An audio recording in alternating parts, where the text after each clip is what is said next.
Containers पर मुश्तमिल stage है, चेक कर सकते हैं आप। क्यों जी शाह साहब 11 कंटेनर हैं? हाँ जी 11 कंटेनर है माशाल्लाह।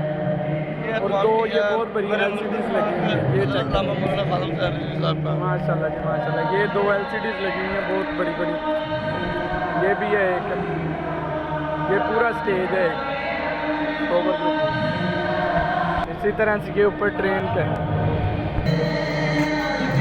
ये माशाल्लाह स्टेज है वो सारा। ये देखें फ्लैक्स यहाँ से शुरू होती है और काफ़ी बढ़िया भी काम हो रहे हैं। ये साउंड सिस्टम वाले ऑपरेट कर रहे हैं।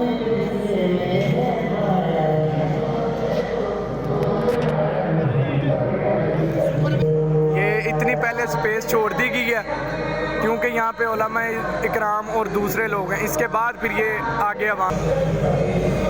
ये उशा खाने मुस्तफ़ा सल्लल्लाहु अलैहि वसल्लम सुबह के टाइम में जो आ चुके हैं, चेक कर सकते हैं आप क्या मंजर है।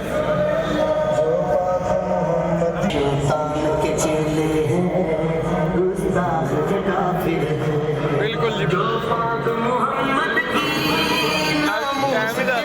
ये 6 बजे का टाइम है, 6 बजे का टाइम है, 6 बजे का आज है जी। जी जी माशाल्लाह। चलो चलो चलो बिल्कुल जी बिल्कुल। इसी तरह माशाल्लाह से ये चलता जाता है और आगे ये जहाँ पे आपको लाइट्स नज़र आ रही हैं, ये तकरीबन यहाँ पे स्टॉप्स बने हुए हैं लंगर खाने के लिए। और इसी तरह ये लास्ट पे तकरीबन 1.5 किलोमीटर का एरिया जो स्कीम मोर की तरफ जाएगा।